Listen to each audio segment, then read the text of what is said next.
Most of you will be here today because you were informed about this talk or you saw the poster announcing it. This poster, or a version of it, has a brief CV of Dr. Ellis's career.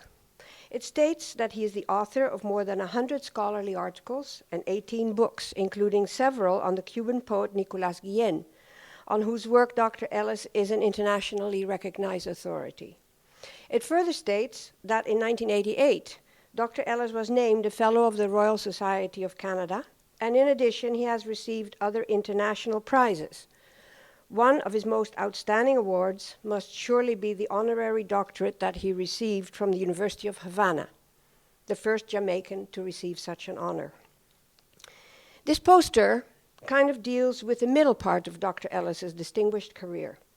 I'd like to talk to you about two other parts, the beginning and the continuation.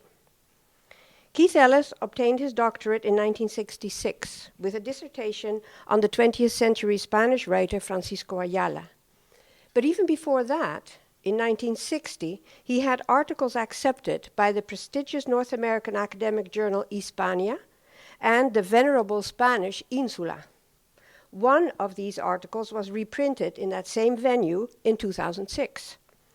And again, even before completing his doctorate, he started teaching at the University of Toronto, expanded his academic interest to Latin American literature and culture.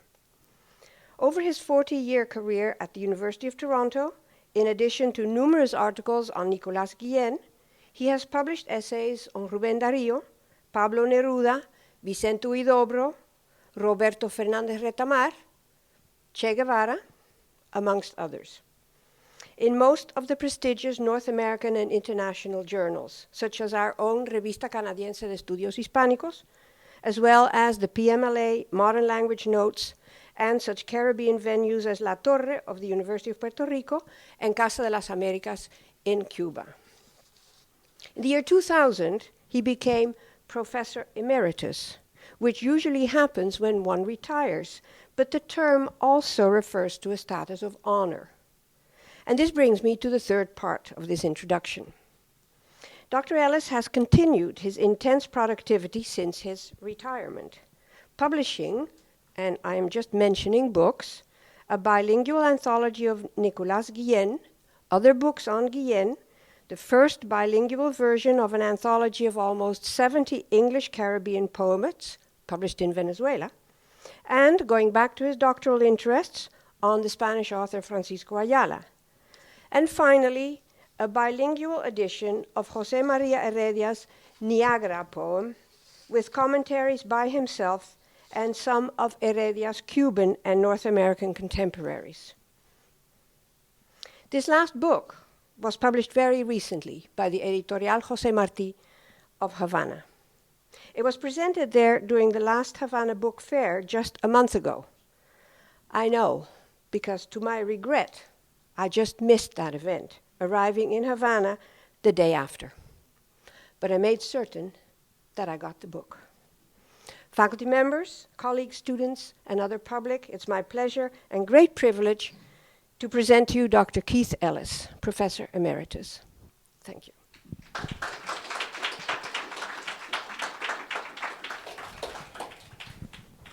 Well, thank you very much for that very generous introduction. It's a great pleasure for me to be here at Concordia. It's a place where I've had great friendships throughout the years, inspiring friendships, and of course, colleagues here have provided me with a lot of information and nurturing in my field. Katerina, of course, is one of them, who's been very generous with her academic work. And I remember that she donated one of her books to Cuba just before I went there on a visit many years ago. And that book has been used very fruitfully by my graduate students and by colleagues throughout the years. It's a pleasure as I said, to be here and to be talking about this topic of today, which has to do with what has been called post-colonial studies. It is, of course, I see it as a polemical title, and of course I'll be saying something about that during my talk. Because post-colonial literature and post-colonial studies began to be talked about very intensely in the 1970s, 1980s, and it began to be addressed as something that was a criticism of colonial literature, about colonialism in general. Colonialism as a repressive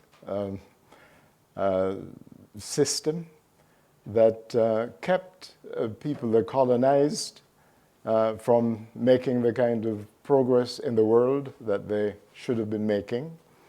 And it was seen as something that where the colonizer occupied the center of the stage, arrogated to himself, the colonizer, the right to define everything, the right to decree who should be in the periphery, the right to consider himself as the center, as the central being, and the rest of us as the others. The writings that began in the 1970s, particularly Edward Said's Orientalism and Gayatri Spivak's work, where she tried to bring into the picture what she called the subaltern, with the title of her book, Can the Subaltern Speak? Those books addressed certain characteristics of the colonial mind and the colonial way of being, the colonial messages, the colonial codes. And she really put forward, both of them brought into the picture this, the idea that there should be a struggle, an intellectual struggle, against that sort of presumption of the colonizer. It is a way of bringing the academic sector into the criticism of colonialism. It is called post-colonial, but I really believe that the term was used prematurely.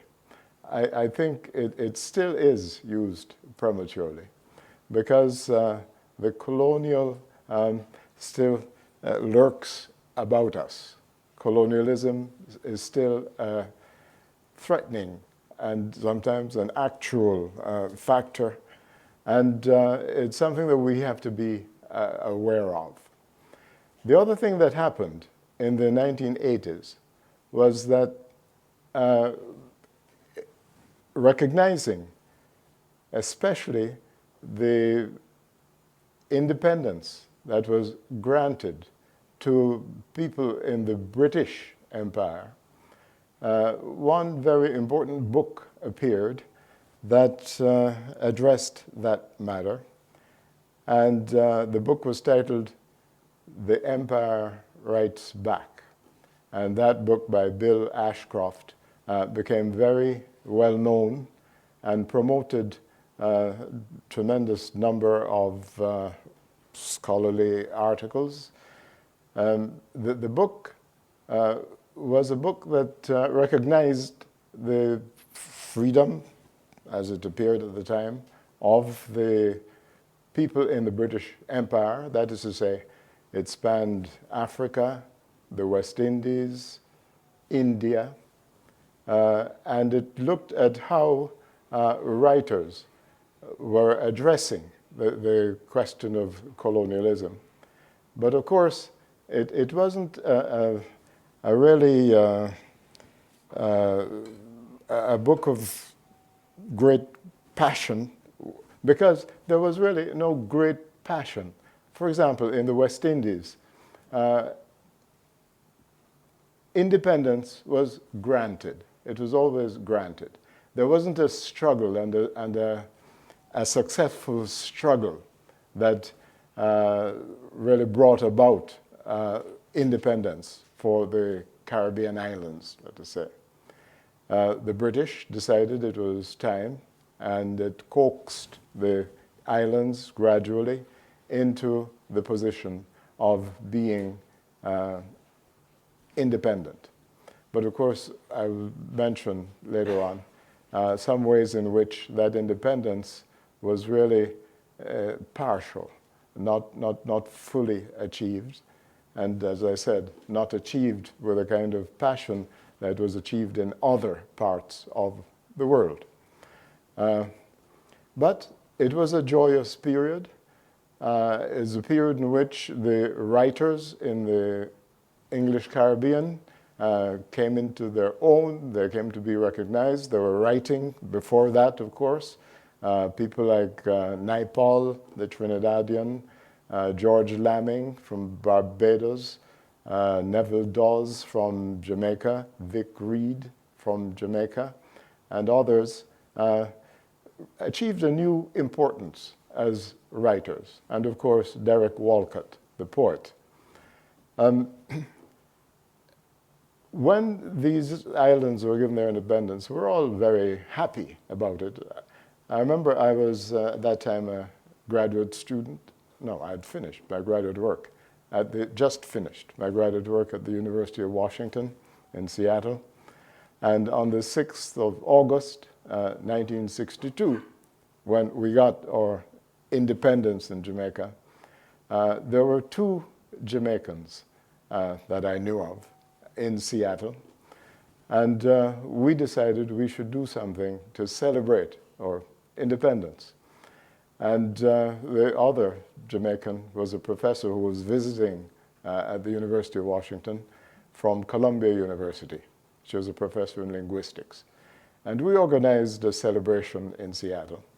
And in that, fortunately, on that day, there was a Panamanian ship in the harbor in Seattle, and the crew was all Jamaican, including a Jamaican band on the ship. And they were very excited about the idea of a celebration.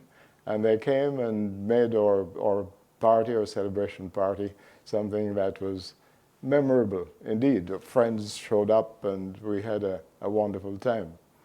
But I also remember that at the end of the party, my colleague, my friend,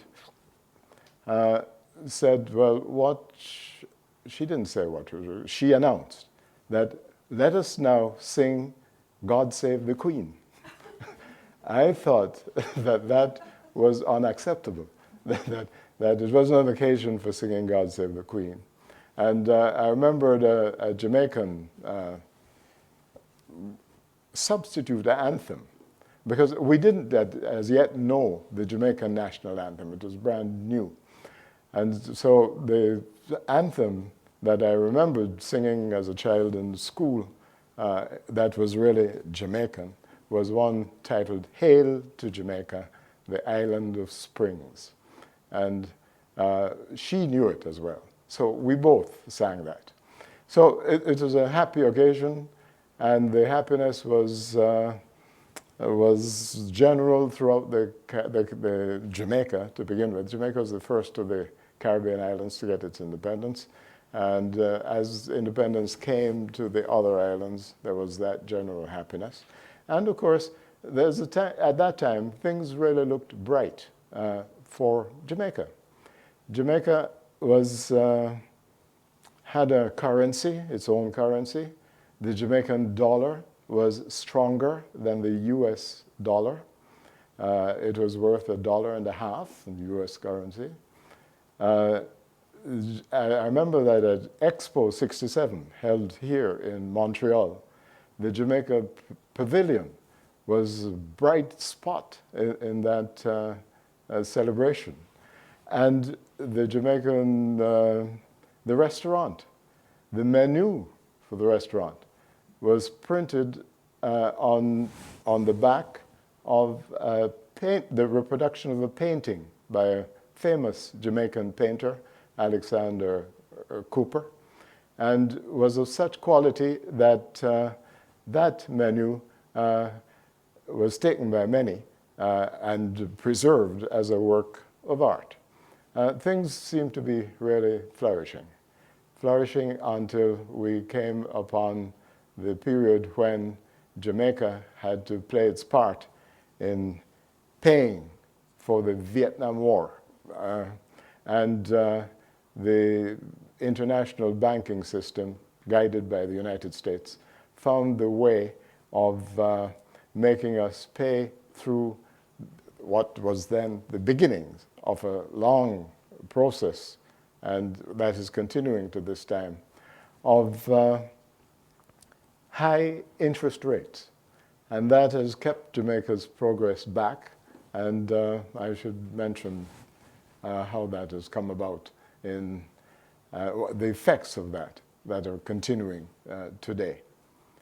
But of course, when the post-colonialists speak of post-colonialism, and when Bill Ashcroft, for example, in that book, The Empire Writes Back, he really treats it as something that the independence movements came about in the middle of the 20th century. And he gives very little thought to other independence movements in this hemisphere. For example, the first, most significant, the first, because the Haitians knew how to win their independence. And when they won their independence and set up their republic in 1804, that was the very first time that a country that had been colonized won its independence. And it's a remarkable thing in history that was done, but it is also, as in a sense, a sad thing, because we know of what has happened in the course of history since that time to Haiti. We know that from the very beginning, of course, Haiti had to keep fighting against the French, had to pay a tremendous fine for being independent, and to be left alone without the harassment of the French naval forces. They had to pay an impossible amount of money to the French for that.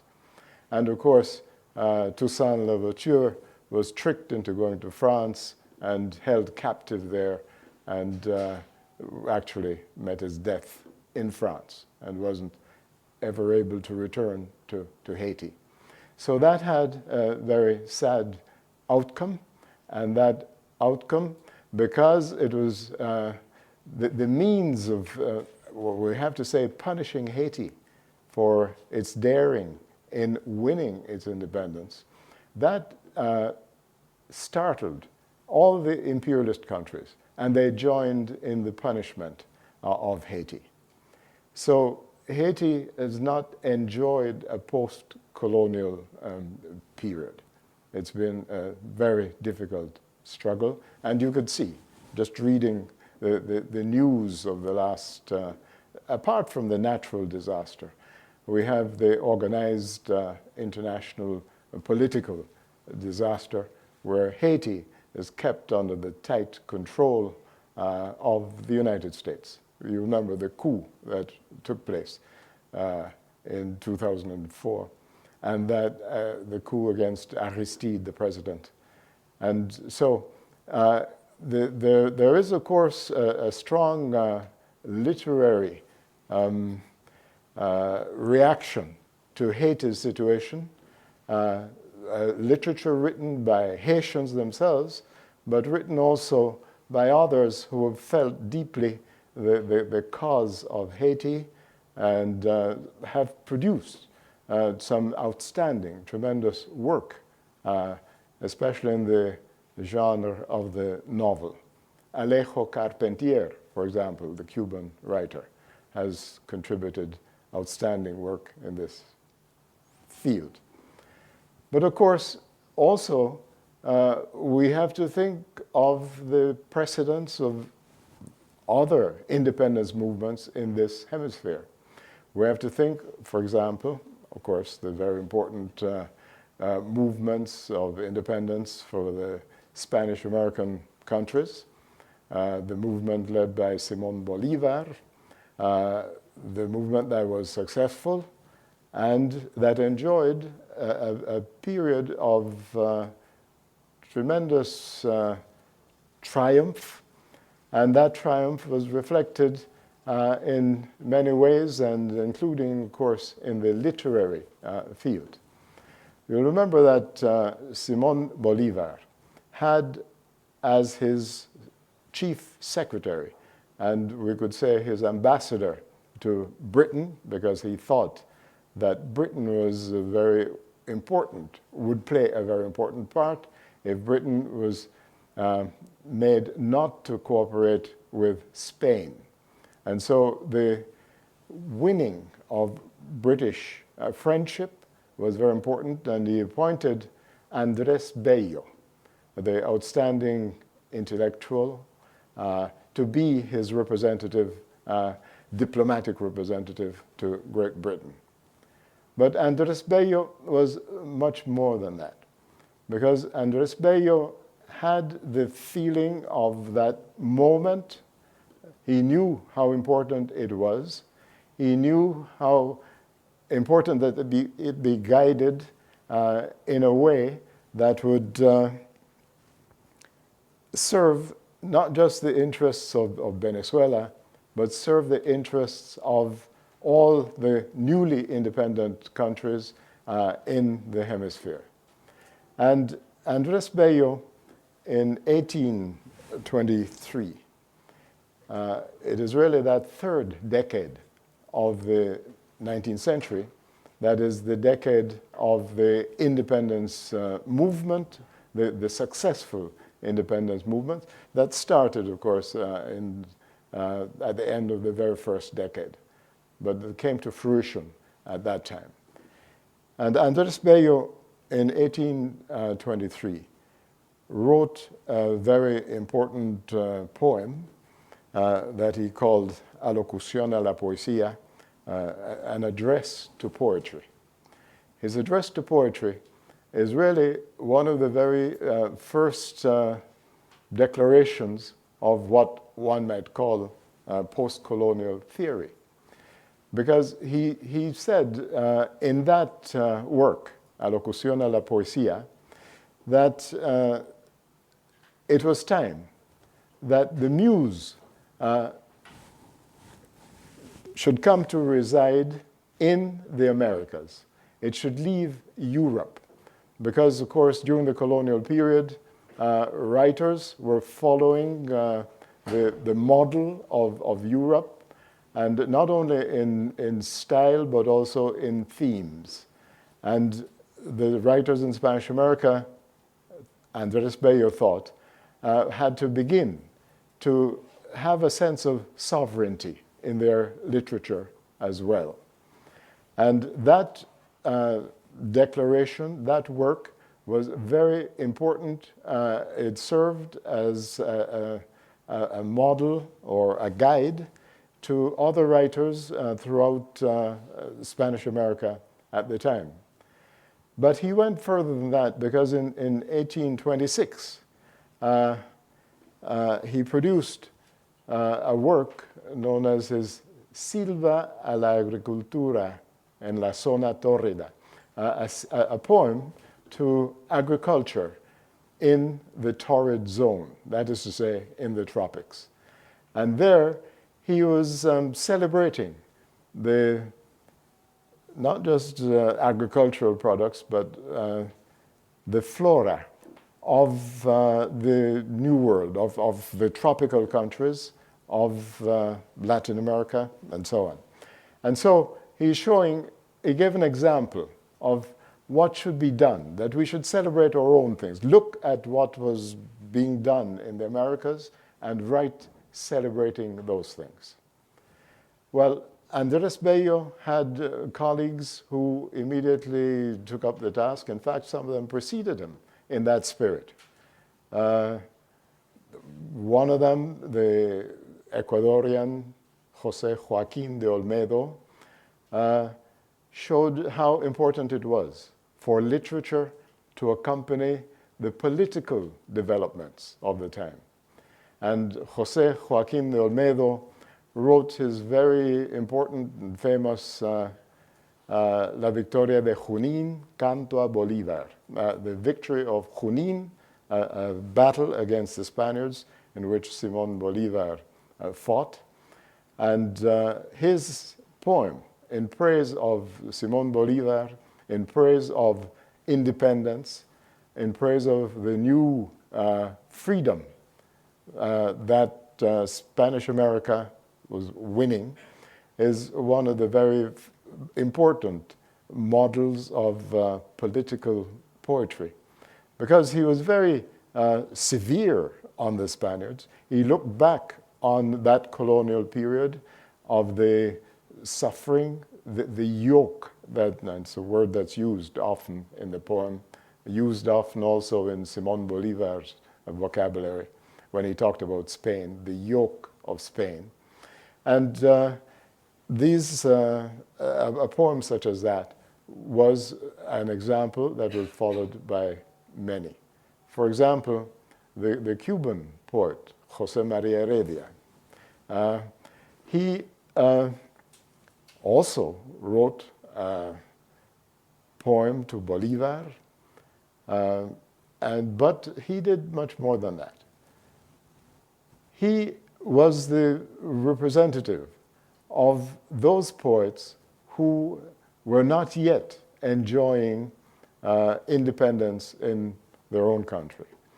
For example, he was living in exile for most of his life, his adult life anyway, and in exile because he was subject in Cuba to punishment if he were caught, because he was a champion of the idea of independence for Cuba.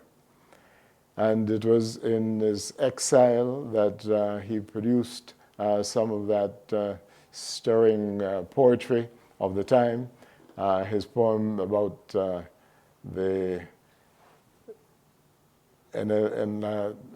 Cholula, the pyramid of Cholula, a very famous poem about Mexico, and of course his poem about Niagara. And he was the first poet to really write encouraging his countrymen, his fellow citizens in Cuba, to rise up against Spanish colonialism and try to achieve that status of independence. It was for that he was made to live in exile until his death in 1839. So that third decade of the 19th century is a decade of real, for the most part, real hope, real celebration, because independence was achieved. But of course, we have to examine what followed the achievement of independence. We have to examine it carefully and critically, because if we want to see, for example, whether the term post-colonial is fittingly applied to that period.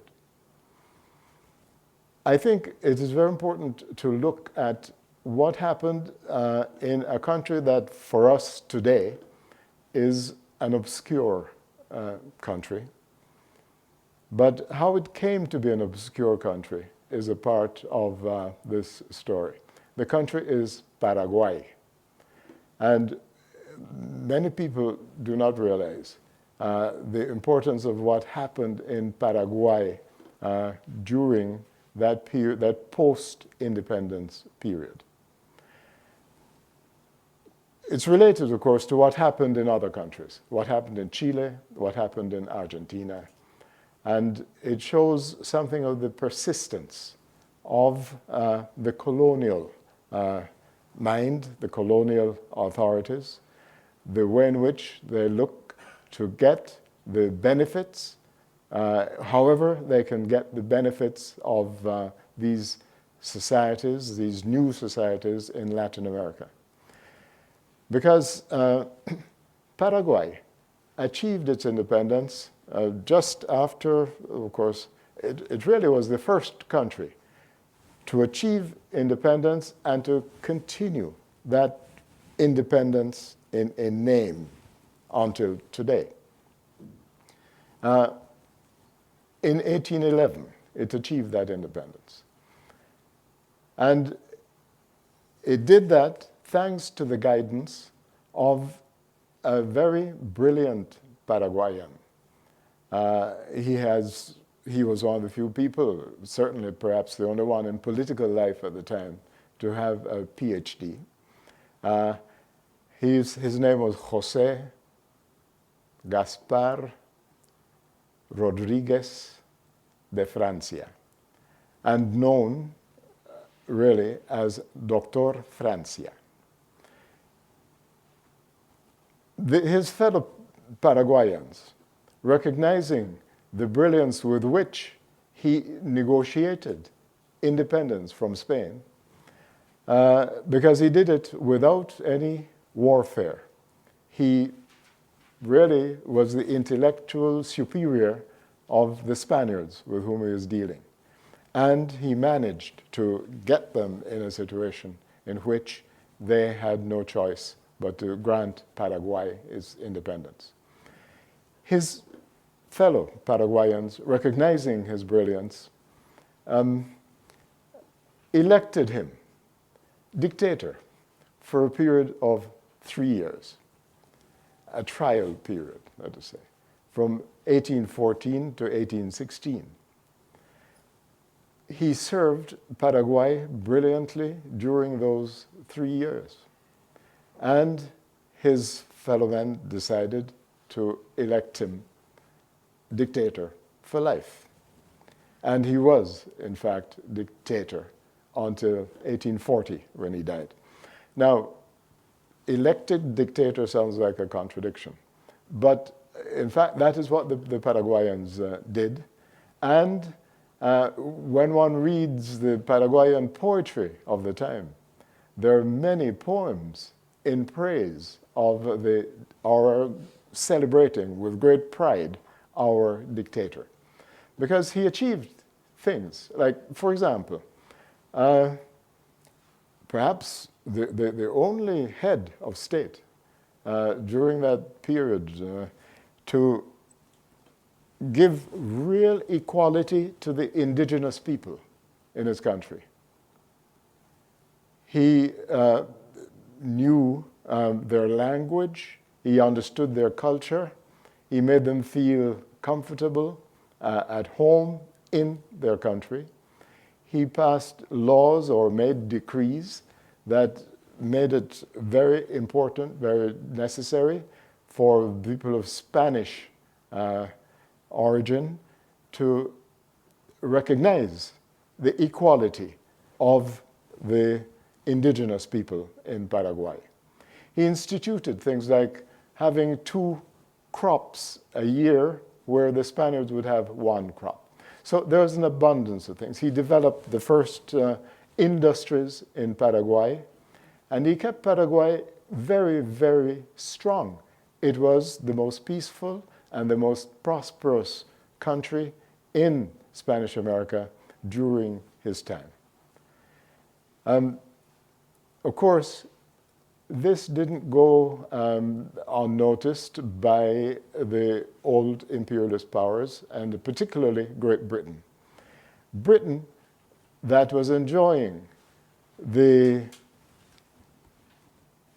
parts of the economy of countries such as Argentina and Chile that were most prosperous. Britain had placed itself in a position where it was really in charge of the prosperity of those other countries. And Britain wanted access to Paraguay. And Francia was determined that Paraguay should be independent, should be sovereign, and should be in complete control of all its resources. And so, because the word dictator was applied to him, and because the British and others, we should remember that at the time, one of the famous intellectuals and adventurers, beginning of the 19th century, who had visited different parts of Latin America, Humboldt. He had visited different parts of Latin America, and accompanying him was a famous French botanist, Bonpland. And then when they went back to Europe, Humboldt, who had become a great friend of Simón Bolívar, because in fact he had suggested to Simón Bolívar that it was time for the Spanish-American countries to gain their independence, and he encouraged Bolívar in his fight for independence. And Bolívar was also a friend of Bonpland, the botanist. But it happened that Bonpland, when he returned to Europe, decided he really was in love with Spanish America, and particularly with Paraguay. And he decided to return to Paraguay without Dr. Francia knowing about it or giving his permission. And Bonpland started to cultivate things in Paraguay, exporting them to Argentina. And Dr. Francia thought this was intolerable, summoned him to Asunción, and told him that since he liked agriculture and liked producing these things, he would continue doing that in Paraguay, and he'd continue doing it until Dr. Francia gave him permission to leave Paraguay. And so Bonpland, this became a big issue because of Bonpland's friendship with Simón Bolívar. It became a matter of tension between Bolívar and Dr. Francia. But Dr. Francia wouldn't yield on the matter, and he kept Bonpland there for 10 years doing his agricultural thing, but contributing it to the economy of Paraguay. Francia also built up the military in Paraguay. Very strong indeed, so it was the strongest military, because the people were very enthusiastic about that idea of defending their country because they felt the prosperity in Paraguay. And so the British started a tremendous campaign against him. And of course, what I'm saying about the reaction of the imperialists to Dr. Francia, you will see echoes of it in contemporary imperialist politics of our time. And so, but there was the British giving subventions to scholars, writers, to write against Dr. Francia. And so he was pictured in the world as being a brutal dictator. That cliche came about in talking about Dr. Francia. And Dr. Francia, he died in 1840, as I said, but his policies continued with his successors and continued until 1865, when the British managed to organize a war against Paraguay. A brutal war. That indeed was brutal. It was known as the War of the Triple Alliance, and it is a war in which Argentina, Brazil, and Uruguay combined at British instigation to fight against Paraguay. The Paraguayans fought to the last person because men and women fought. And the male population of Paraguay was almost wiped out. Many women also died. Of course, that was the origin of the obscurity of Paraguay, because of the loss of its people. When that war, even though it was started 25 years after Dr. Francia's death, was really a war against Dr. Francia because of his ideology. And of course, one of the consequences, one of the conditions that was imposed on Paraguayans after the war was that all references to Dr. Francia were prohibited. It was wiped out of the books and so on. They didn't want any memory of Dr. Francia to survive because of his ideology and what it might inspire in other people. But of course, that having been done, the difficulties in Spanish America continued to be great, because in other countries, we weren't having that kind of prosperity. We weren't having that kind of policy. In Argentina, for example, what was happening? Of course, Argentina, as I said, was a part of that alliance. It was the Argentina, by that time, of Domingo Faustino Sarmiento, who became president of Argentina in 1868. He was elected president without being in Argentina. He was in the United States, but he was the favorite of the elites in Argentina. And Sarmiento had a policy of, it's well known, his essay called Civilización y Barbarie, Civilization and Barbarism. His concept of civilization was that really civilization came from Europe.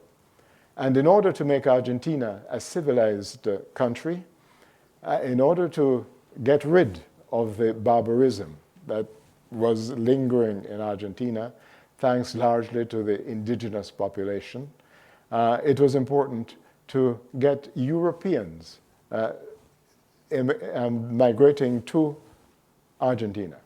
And he created all the conditions that were favorable to a European presence in Argentina. And so that meant also the deliberate destruction of indigenous and other minority populations in Argentina. He was really brutal in carrying out that policy. And so the post-colonial period in Argentina, of course, Sarmiento's presidency followed upon a long period of civil conflicts in Argentina between the centralists and the federalists that lingered throughout the 19th century. And so it's an example of what was happening. And throughout all this period, what was happening to the indigenous people, now that they lost their guide and their hero in Paraguay, is uniformly negative for them in Spanish America. And it is not surprising, therefore, that in 1891, José Martí, in writing one of his most famous essays, an essay titled Nuestra América, Our America, in that essay, he should mention that, and I quote him, La colonia ha continuado en las repúblicas. The colony has continued in the republics. And it is time for Spanish America to have its second independence, an independence in which the people, especially the indigenous people, would come to have their rights. There were, of course, others in Spanish America. Of course, José Martí fought for that in his country. Of course, he spent his life fighting for the independence of Cuba. And of course, he did it not just thinking about Cuba, because as he wrote in the last night of his life to his good friend, the Mexican Manuel Mercado, his last letter to him, saying that he was carrying out this fight for independence because he wanted to make Cuba independent and prevent, with that independence, the United States from gathering more strength and imprisoning the rest of Spanish America with its increased strength that it would gather by colonizing the Caribbean, the West Indian countries and the Caribbean territories. So José Martí recognized that there was a new force coming on the scene that would really frustrate the real development, the real existence of a post-colonial period. Because that post-colonialism he didn't see it as functioning in Spanish America during his time in 1891. Well, other people struggled to get it working. People, and for example, since Martí talked about the rights of the indigenous people, in those countries where there was a large indigenous population, in Peru, for example, other writers such as Manuel González Prada came to contribute their words, their thoughts to the idea of the rights of these people, the whole population of these countries, such as Peru. And of course, political movements developed from that concept. The APRA movement in Peru, for example, and thinkers such as Mariátegui came to try to bring about a political ideology that would enable that kind of equality among the people in countries such as Peru. But all this kept being frustrated by what came now to be what José Martí had feared, that the United States would become a powerful influence and a controller, in fact, of many of the countries in Spanish America. It started with the creation of Panama, taking it from Colombia. You remember that Teddy Roosevelt, the adventurer, he said, "I took the canal and let Congress debate, and while the debate goes on, so does the canal."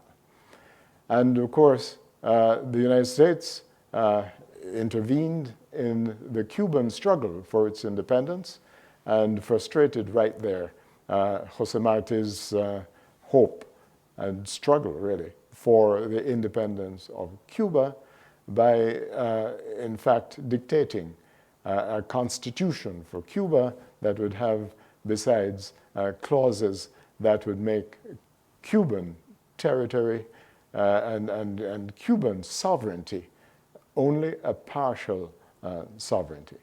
So that the post-coloniality didn't arrive in Cuba throughout all this very long period. And besides, in other countries, there developed a whole number of dictators. Now, dictator in the unconstructive sense. And when I use the word unconstructive, I remember one of my books. The book titled 9 Spanish-American Writers Facing the Option of Being Constructive. And in that book, I have an essay on the Paraguay of Dr. Francia that came about as a review, looking at the work of Yo el Supremo by Augusto Roabastos, because he deals with Dr. Francia in that novel. It's a work that some of you will have read, and it's a work of tremendous prestige, but it needs, I thought that it needed re-examination, and I re-examined it in an essay in that book. But because the dictators, in the bad sense, started to flourish in Spanish America in the 20th century. And several of them, of course, there's a list of them in Pablo Neruda's poem, the La United Fruit Company Limited. You know that poem of Pablo Neruda's, very important poem, where he gives a list of all these different dictators that really frustrated the aspirations of the people in Spanish America. And only now, of course, there's great movement to achieve real independence, real sovereignty in several of the Spanish American countries. It's a growing movement, and that movement is something that I want to come back to talk about in a few minutes, because it is of importance not just for the Spanish-speaking countries, but also for the English-speaking Caribbean countries.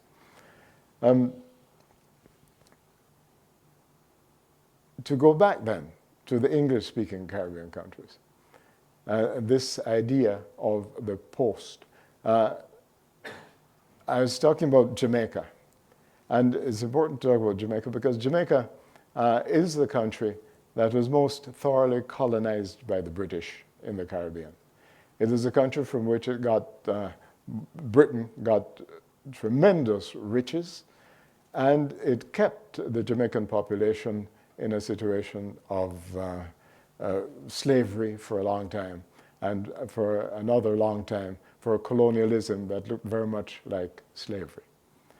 There is, of course, a previous post condition in Jamaica. There's the post-slavery period. Slavery really came to an end. Emancipation was granted, again, in 1838 in Jamaica. And when that emancipation was granted, Great Britain left Jamaica in a state of real horror. There's no other word for it. Because during slavery, Jamaicans, the people, the slaves, weren't allowed to read and write, for example. Illiteracy was enforced. When when emancipation was granted, the British compensated the slave owners, paid them for the loss of their labor. It did nothing at all for the slaves, the ex-slaves. So they were left without any kind of guidance, any kind of comfort, any kind of way of making their way in the world. Thankfully, there were a few people in the church, missionaries, in one sector of the church, because there was a schism in the church. One part of the church in Jamaica didn't want slavery to end, and another part wanted it to end. And the part that wanted it to end, there were people, ministers, parsons, who helped the slaves to some extent in their problems. And people were walking for miles to see these good parsons. But the conditions were horrible. and so horrible that in 1865, there could be no more tolerance of this kind of condition in which the people were living. And there was a rebellion in Montego Bay, in the eastern part of the island. The rebellion was severely put down by the governor. It came about after they had tried everything, the people had tried everything. The Queen Victoria, who had granted the emancipation to the people, and therefore the slaves had a good impression of her, they wrote to her, ultimately, desperately, asking for an amelioration, an improvement in the conditions in which they were living. And of course, she replied, they wrote this letter to Mrs. Queen, and Mrs. Queen replied saying, obey the governor. The governor was a brutal governor. In response to that uprising in Montego Bay, he hanged the leaders. He hanged 400 people in all, destroyed 1,000 houses, and carried out whippings on hundreds of people. So that came to the notice of many people, and including people in Britain. And there were people, some of them with names that we know. For example, Charles Dickens supported the governor. Surprising for those of us who read his novels. But he supported the governor in his harsh treatment of the Jamaican people. And others, Darwin, for example, supported the people. Strange alliances, but that is what happened. But what is interesting is the reaction of the writers to what happened. Because the people who could write at the time were the better off people, the merchant class, the people who were not black. They were able to write, for example, about those incidents of 1865. And they wrote supporting the planters whose properties were damaged, and wrote against the blacks who made the rebellion. And so that division in Jamaica has continued in ways until today. In fact, the main newspaper in Jamaica that was founded in 1834, 2 years after the famous Diario de la Marina in Cuba, that newspaper in Cuba, Diario de la Marina, that was put out of business in 1959. But the Gleaner in Jamaica still continues. And it boasts not only that it was founded in 1834, but that it boasted in 2006 that a member of the founding board of the newspaper, a family member, continued to be on the board from 1834 until 2006, when the last representative of the family left Jamaica because of fearing the violence that was occurring in Jamaica, that's rampant in Jamaica. And so that opinion that favors the British point of view and the harsh British point of view has continued in Jamaica and is protected by our media in Jamaica. And so it wasn't until late in the 19th century, beginning of the 20th century, that we had Jamaican writers, other writers who had learned, black writers, who had learned to read and write by then, and who started to write poetry and so on. of course, the models were still British models. The Romantic writers, for example, people like Wordsworth and Keats were the models. And the Jamaican writers wrote poetry that represented, for example, the landscape. And they did it very well. Their writings of people like Claude McKay and Tom McDermott are writings that survive and that can be read with great pleasure today. Also, very curiously, in 1895, the Cuban Second War of Independence had begun, led by José Martí. And Tom McDermott, one of these poets, wrote a sonnet expressing solidarity with the Cuban fight for independence. But he said that his support had to be clandestine because he couldn't do it openly, given the circumstances in which he was living in Jamaica. But that was really one of the first contacts between the Spanish-speaking world and the English-speaking world in the Caribbean. It's a very significant poem because of the attitude of the poet and because of that contact between the two worlds. That of course, was continued. The Jamaican writers had a very difficult time because the British, of course, the British, imagine what they did. Small country, Great Britain, relatively small population, and yet they were able to colonize countries like India, to say that the sun never set on the British Empire. They were very skillful in doing it. They knew all the means of conquering and the means of keeping people subjected to their desires and will. And so with that skill was exercised throughout the colonial period in the English-speaking Caribbean.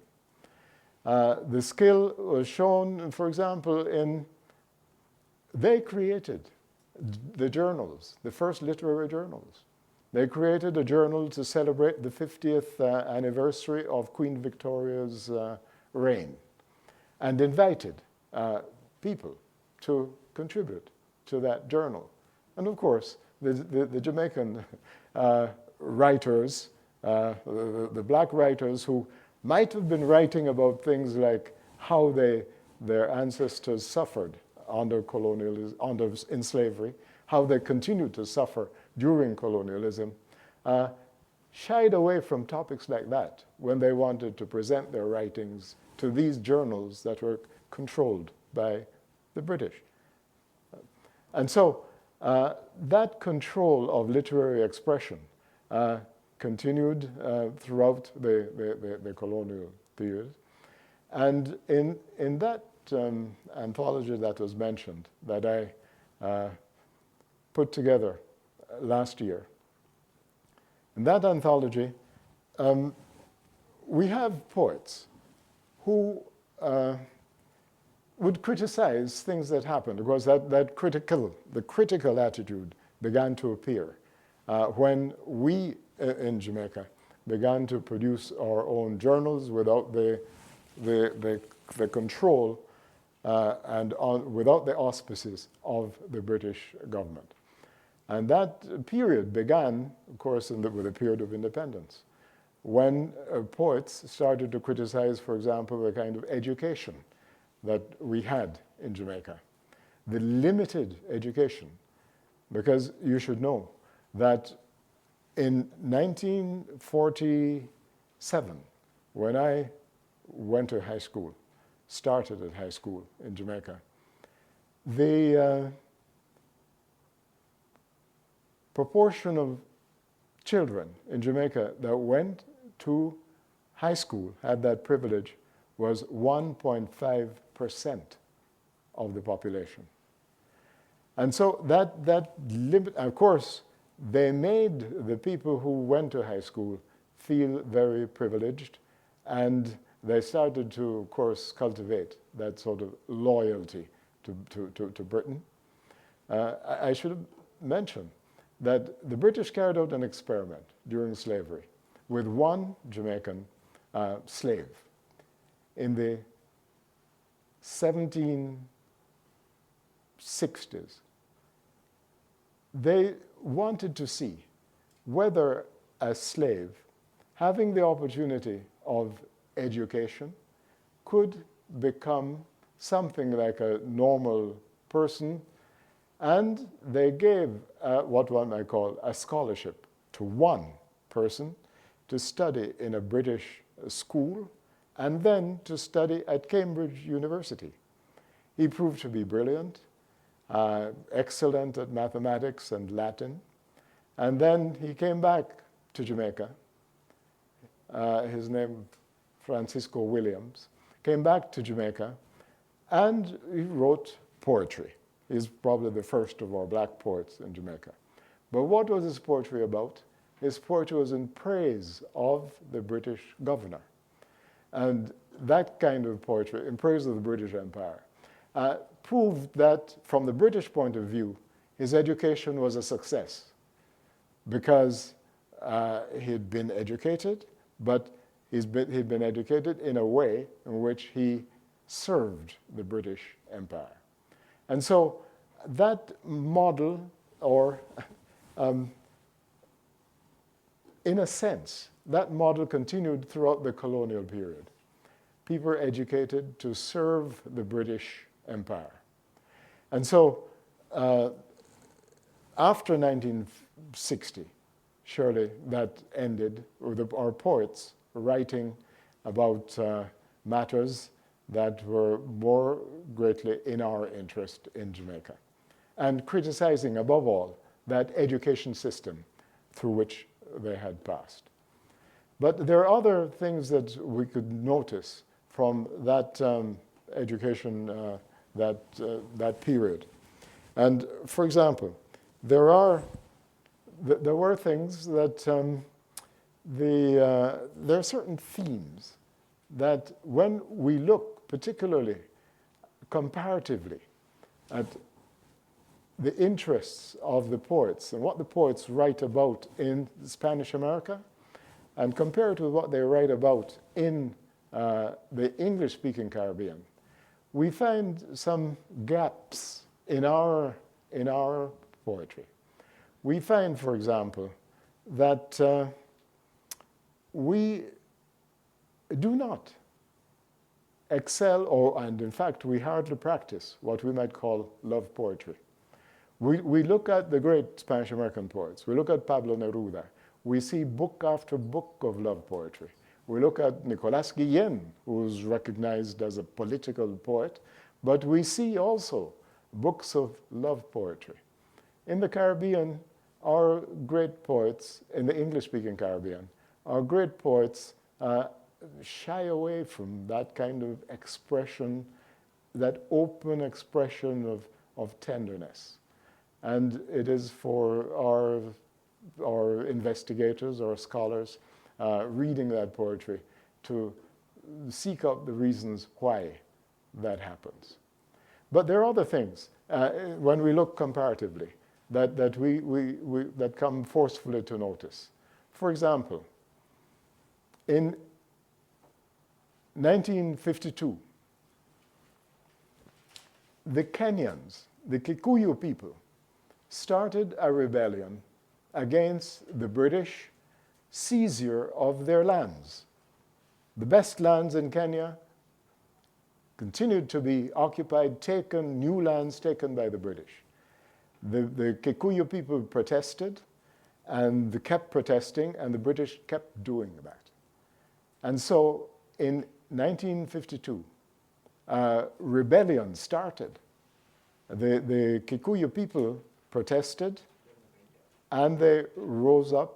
The military aspect of it, led by the Mau Maus, started that campaign to recapture those lands.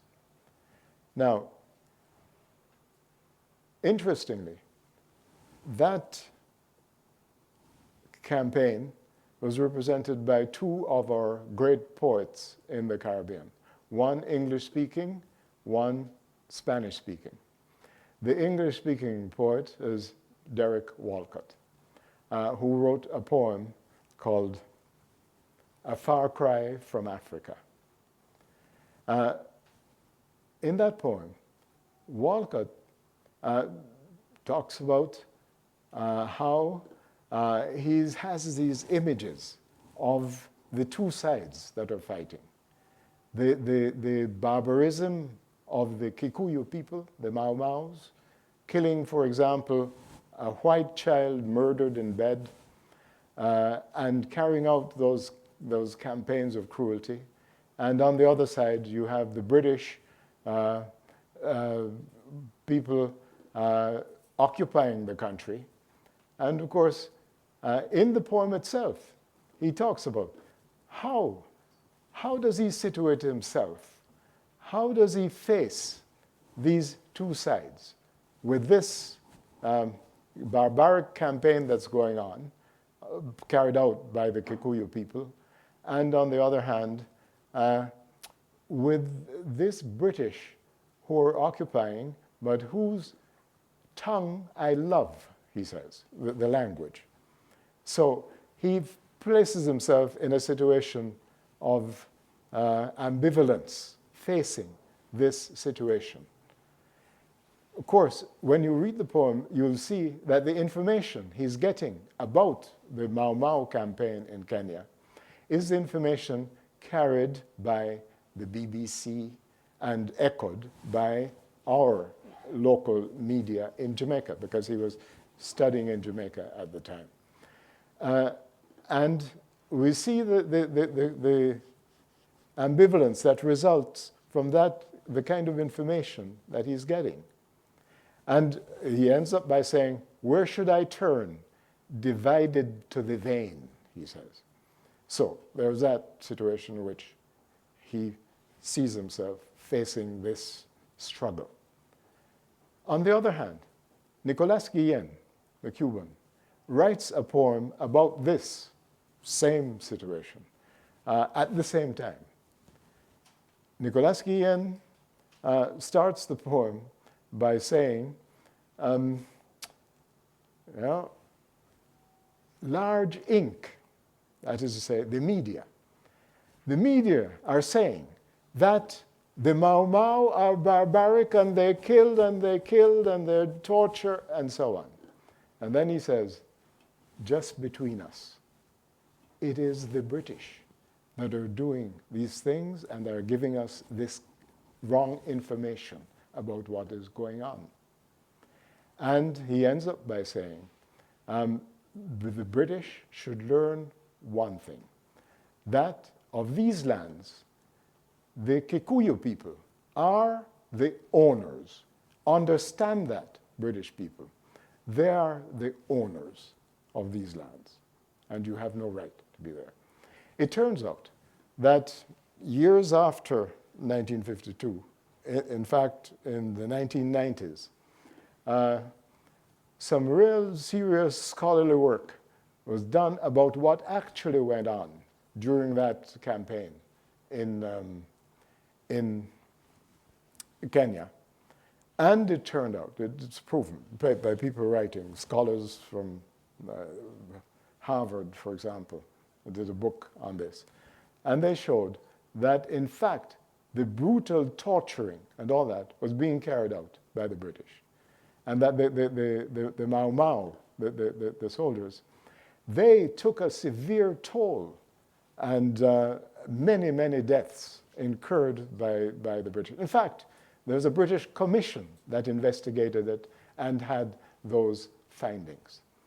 Now, it is an example of the residue in the Caribbean, English-speaking Caribbean, of accepting the British perspective on things. And it's being perpetuated by the media such as the Gleaner in Jamaica. And it leaves a situation now, one other thing that we have to notice about this, that in Jamaica, you know that the new cultural things, the daring, important, the breakthroughs come not from what one might call orthodoxly well-educated people. They come from people who live life spontaneously, who see things about them, and they create. People like Bob Marley, for example. They create. Creative people. And they create using a language that is the people's language, and they feel free in their creativity. And after that creativity is carried out, then the people at the higher levels, social levels of society, come to appreciate these things, or to at least to tolerate and then perhaps appreciate these things. And so that is something that continues to happen in Jamaica. But there's another, since we're running out of time here, you have to have time for some questions. There's another aspect of the relationship between the English-speaking and the Spanish-speaking Caribbean that I want to mention. And it has to do with with the idea of postcolonial theory. Because here we have George Lamming, the Barbadian novelist, in the 1950s, putting forward the idea that one way of writing a literature that is a response to colonialism is to understand the character of Caliban in Shakespeare's work. The character of Caliban, because Caliban, Lamming starts to see as a character who uses the language, uses the ways of the British, but uses in his own way, uses in his own sovereign way, a way in which he establishes and puts forth his identity, his full identity, and responds to the British occupation and the British mastery in this way. Now, this idea was taken up by Roberto Fernandez Retamar. In 1971, he wrote an essay titled Caliban, Notes for a Study of Latin American Culture. That is to say, that idea of Caliban, transposing Caliban, product of the British culture, and then noticed by English Caribbean culture, transposes it to the Latin American area. And that work, it was later published in a book in 1989, Caliban and Other Essays by Retamar, a work of tremendous importance. And of course, its influence, we were in Venezuela last year. I should say that anthology, the bilingual anthology of English Caribbean poetry, that anthology was published in Venezuela. And because of that anthology, Venezuela, which annually has a World Festival of Poetry, invited specially the English Caribbean poets to attend and participate in that festival. And they treated the English, I made a selection of poets, and we went, including Derek Walcott, our Nobel Prize winner, who went. And Walcott, in an address that he gave and I was translating for him there, used precisely this idea of Caliban to defend now the way in which he sees his writing. That, of course, he's known as the great master of the English language, outdoing perhaps any other poet, any other contemporary poet in using the English language. But he also uses, and other poets do this, perhaps more so, more concentratedly than he does it. Brathwaite, for example, Kamau Brathwaite, uses what he calls nation language, that is to say, adopting or the real speech of the people. And I must say, about this matter of the language, Jamaica, which has what one might call a language of its own. It's a derivative of English, but it's so different from English that it has to be recognized as a different language. And one of the things about that language is that it is very unstable. There's no dictionary. There's no grammar. And people use it in a spontaneous way. So it is the basis of tremendous creativity because it's people make up, building through metaphors, what they're saying.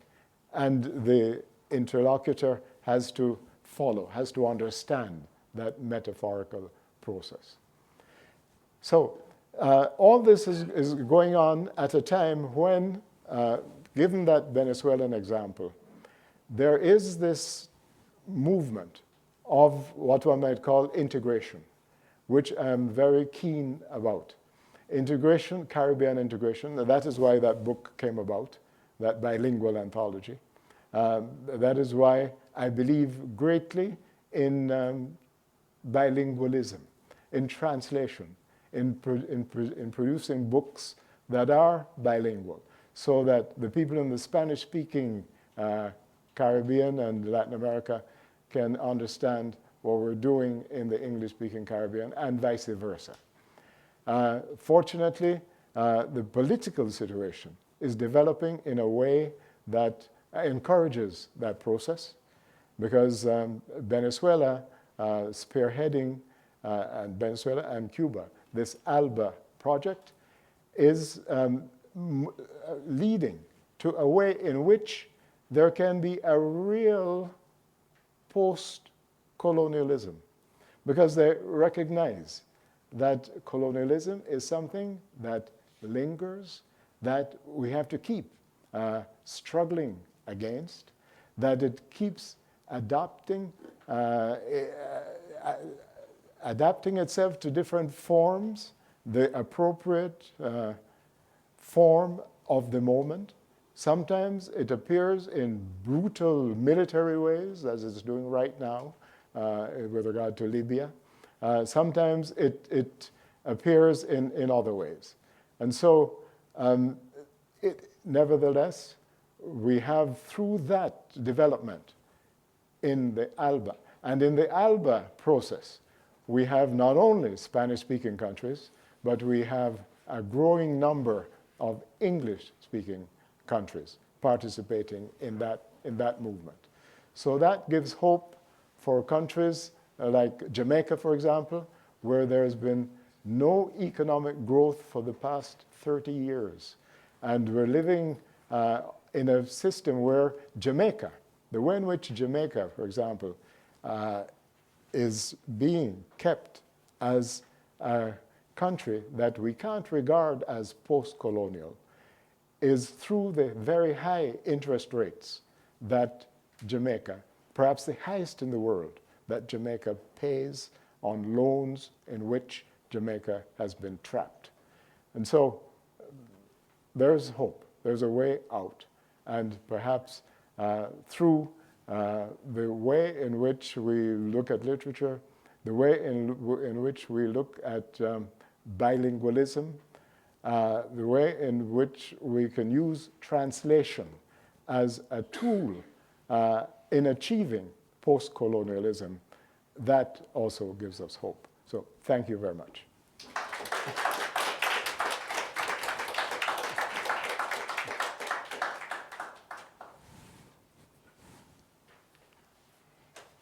Now, if you have questions, In English or Spanish? it doesn't matter. No.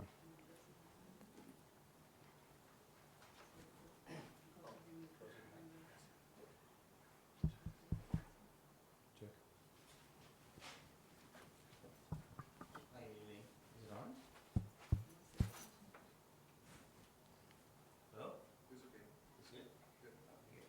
I was interested, I really enjoyed your speech, your lecture, and I wanted to know about what is the role, what do you think the role is for scholar in modern day times when it comes to Caribbean integration and moving the Caribbean to a true post-colonial state in the region? Yeah. Well, there are several roles. One, I think a very urgent one is in studying the role of the media, studying the history of the media in our English-speaking Caribbean, the ownership, understanding the ownership of the media, understanding the advice that the media gives in their editorials, for example, in the Gleaner, trace that process of advice throughout the years. For example, one thing that in Jamaica, for example, something that's urgently needed is a study of the history of the Gleaner, which is the main newspaper. It would be quite enlightening to do a study of the history of the media. Of course, and it's also very important to, when one does a study of the media, it's very important to understand, to look at how media function in other countries in the Caribbean. Also, it has to be a comparative study in some way, and to see the effect of media, how the media serve the people, the society in some countries, and whom the media serve in other countries. I think that that is an urgent thing that needs doing, because in Jamaica, for example, the international news comes from the BBC. The radio, on whenever, at noon and at 6 o'clock and at 8 a.m. in the morning, the BBC news is the news we get. You can imagine the news they're getting right now about Libya, for example. These things are it's very important for scholars to look into these matters. That's where I'd begin. Of course, the other thing is what I was suggesting, that we try to be bilingual and that we encourage things to be done in both languages, in the Caribbean particularly, or perhaps in 3 languages, because we shouldn't forget the French, also very important. And when, for example, I mentioned the situation of secondary education in Jamaica, 1.5 in Jamaica. One of the things that the colonial authorities did in Jamaica was to give us the impression that we were really privileged, that if we had been in a Spanish-speaking country or a French-speaking Caribbean country, things would be much worse for us. But of course, when these things are studied, for example, when it had moved up to about 6% of of children getting secondary education in Jamaica, in the French-speaking countries, it was 32%. So there are these differences that are kept from us. And of course, the cultivation of ignorance was deliberate among us in the Caribbean. So a deliberate thing.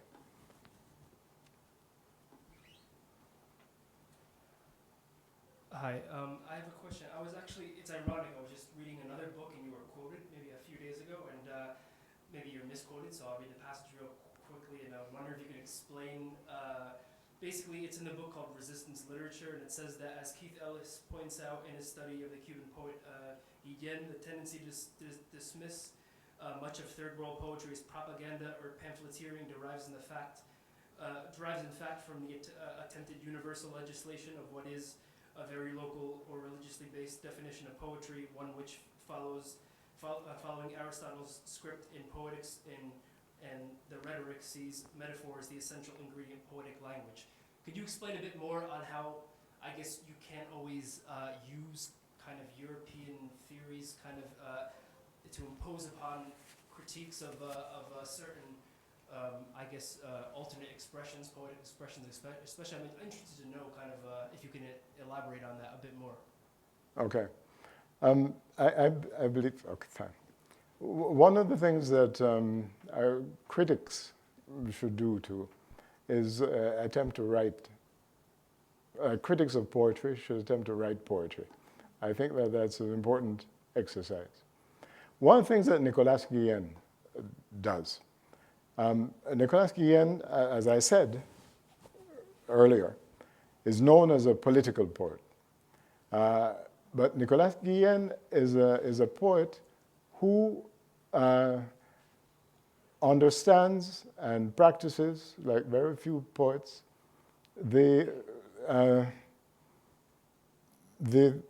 theories of poetry that make poetry not only local, but also universal. One of the things that he does, Nicolas Guillen, much of his poetry is poetry that's written in the second person. That is to say, there's a speaker who is addressing somebody else. The theorists of poetry, the real, not only of poetry, but also of the novel. When you read Bakhtin's theory of the novel, and he regards it as a superb literary genre because of this reason.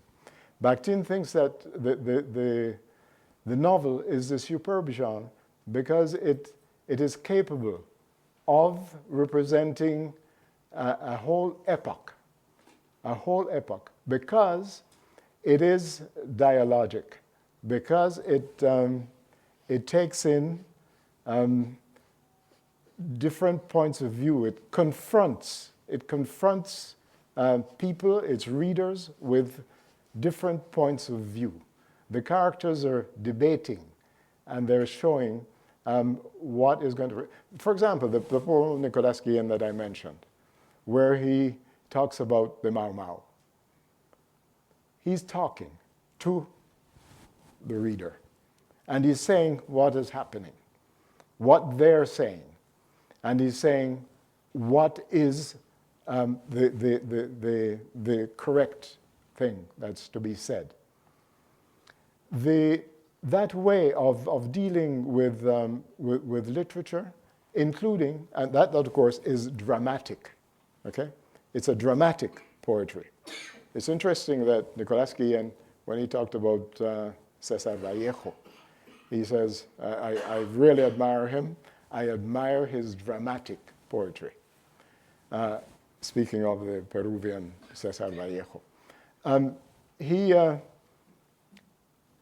He therefore, by including the dramatic, while he's narrating something that has been going on, like the Mau Mau War, and while he's expressing a real lyrical emotion, okay?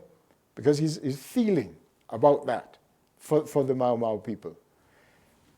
He's introducing, and he always introduces into his poems, those three basic universal aspects of literature: the narrative, the lyrical, and the dramatic. It makes for a whole poetry. You understand?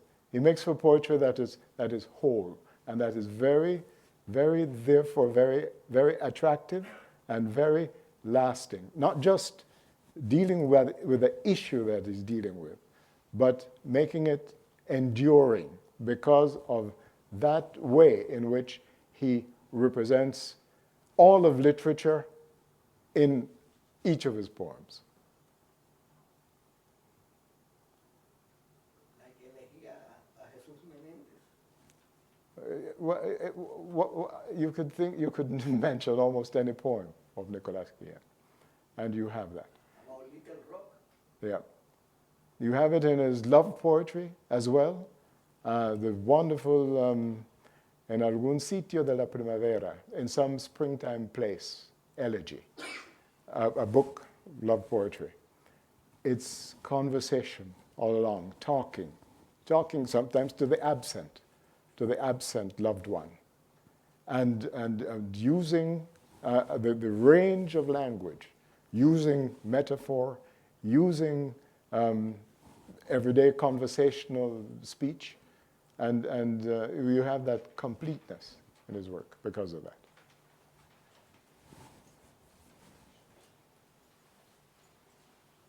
Good evening. I would like to know what is the main difference through all your literary analysis that you could find between the English-speaking writers, The what? between the English-speaking Yes, writers yeah. and the Spanish-speaking writers during the post-colonial period, because you just mentioned something that called powerful my attention. That was that Spanish-speaking writers, they could write about love poetry, but the English-speaking writers, they didn't write about it. So I would like to know more about it. Yeah.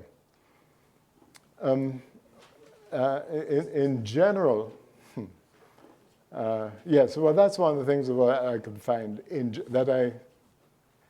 that came forcefully to my attention as I prepared the anthology. And by the way, I have a copy of the anthology for your library. A copy also of the Niagara book for your library, and a copy of those 9 essays that I mentioned, in Spanish though, that's only in Spanish, for your library. However, I think there is a kind of, in our English-speaking poetry, including the women writers, there's a kind of querulous tone. We tend to quarrel a lot with each other. It shows up in the society. I'm thinking particularly of Jamaican writers. They what should be love poems are poems where they're, I quote one of the English-speaking women writers. I thought I might kill myself. I thought I might kill you. That's from the poem. But it's nevertheless a love poem, but it's expressed in those ways. Since you, I've lost you.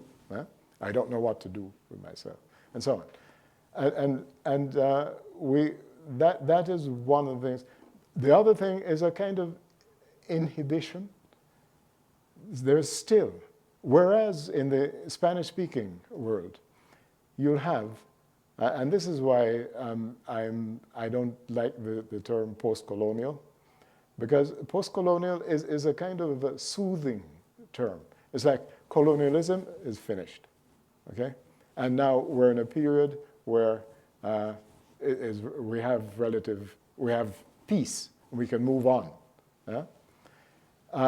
I know that, for example, in several universities, when they want to introduce a program that has to do with what one might call third world poetry or like poetry of the Caribbean or so, it's much more difficult to get the course approved if you say that it's a poetry, an anti-colonial poetry or anti-imperialist poetry. If it's post-colonial, a conservative university will more likely accept it, okay? Because it is soothing, it's not threatening. One of the things about the English-speaking Caribbean poetry, another generalization, if I can make one, is that the Spanish-speaking poets, you'll find a lot, well, Guillen and many others, you find poetry that is anti-imperialist, anti-colonial, very, very strongly, and not nibbling away at little fine points. Yeah? There's direct, some frontal attacks on imperialism in the Spanish-speaking poetry. You find more of that than you'll find in the English-speaking poetry. There's much more inhibition in general, just as there's the inhibition about tender love poetry. There's the inhibition about not attacking imperialism in a frontal, direct way. Those are two things.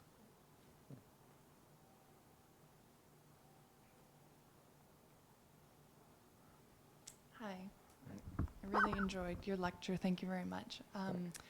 I have a comment/question that relates to translation, specifically what you mentioned at the end. I'm coming at this from the perspective of someone who's studying translation right now. Good.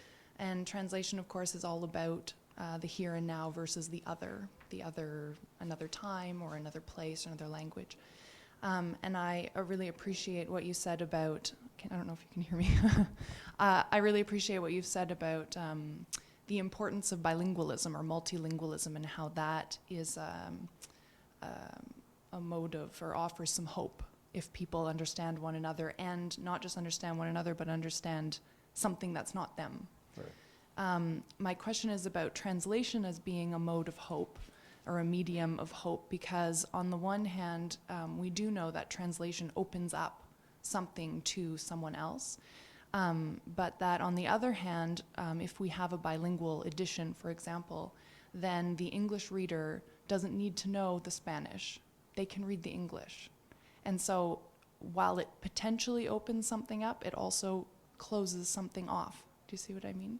Mm-hmm. And that's just sort of a thought, a response to what you had said. Yes. Well, yes, there is that danger. But on the other hand, in my travels through the English-speaking Caribbean, I meet so many people who, say, did Spanish in high school years ago, and they regret that they stopped doing Spanish. They want to continue doing it, and especially these days, because they can feel the integrative movement that's going on. And of course, there are more and more people who are knowing Spanish because there's more travel between, say, Jamaicans, for example, studying in Cuba and so on. They're learning more and more. And those who have done some Spanish, they really appreciate that looking at the Spanish, looking at the English, and it advances their Spanish. Besides, translation is an act of is a real humanist act because it broadens the scope. Reading is always a comparative exercise. When you read, you're always comparing what you read with something you read earlier. And when you broaden the scope by introducing, by making available the writing in another language, you increase enormously that area of comparison, because it's not just the comparison of the language, but of a culture or different cultures that come into the picture. And so, whereas, yes, what your point, that there could be some complacency, as you say, with someone who just is satisfied with reading the translation. I think that there's something underlying that. Or the reader always knows that there is a language that is being translated, and that evokes a certain curiosity that ultimately will encourage the learning of that other language, even though at that moment it's a matter of that makes it easy for the reader. There's that encouragement. For example, these what I've had the most pleasing reaction to this bilingual anthology. Well, many pleasing reactions. For example, the editor, the Venezuelan editor of the bilingual anthology, said that this anthology fills not just a lagoon, but an ocean of ignorance that existed before. The other pleasing area is several of these poets included in the anthology are among these people who did Spanish at some time in their, and they're just thrilled to see their works in Spanish. Really thrilled. In fact, one of them was a little bit of a prima donna, and she was reluctant to have her work included in the anthology. And I sent her the translation of her poetry. And she said, "Oh yes, please publish it." And it's so wonderful to see the work in Spanish. So there are a lot of benefits, many. And it makes you feel the sort of the thrill, really, of the humanist aspect of your work.